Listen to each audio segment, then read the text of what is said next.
When we think of language learning, we need to understand two clearly distinct concepts.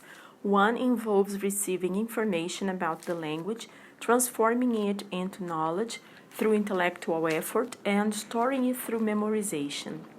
The other involves developing the skill of interacting with foreigners to understand them and speak their language. The first concept is called language learning, while the other is referred to as language acquisition.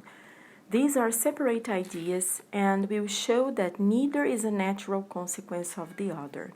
The distinction between acquisition and learning is one of the hypotheses, the most important hypothesis established by the American writer Stephen Krashen in his highly regarded theory of foreign language acquisition known as the natural approach.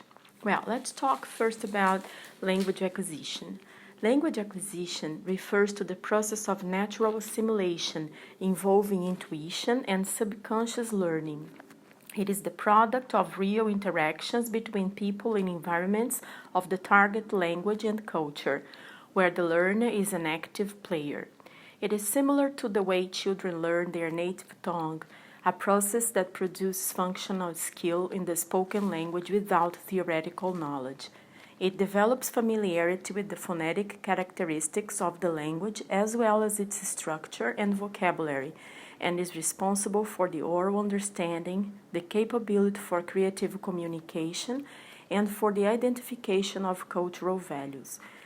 In acquisition-inspired methodology, teaching and learning are viewed as activities that happen on a personal and psychological level. The acquisition approach praises the communicative act and develops self-confidence in the learner. A classic example of second language acquisition are the adolescents and young adults that live abroad for a year in an exchange program, often attaining near native fluency, while knowing little about the language. They have a good pronunciation without a notion of phonology, don't know what the perfect tense is, modal or phrasal verbs are, but they intuitively recognize and know how to use all of the structures. While language learning, if we think about language learning, let's have it now. The concept of language learning is linked to the traditional approach to the study of languages and today is still generally practiced in high schools worldwide. Attention is focused on the language in its written form and the objective is for the student to understand the structure and rules of the language, whose parts are dissected and analyzed. The task requires intellectual effort and deductive reasoning. The form is of greater importance than communication.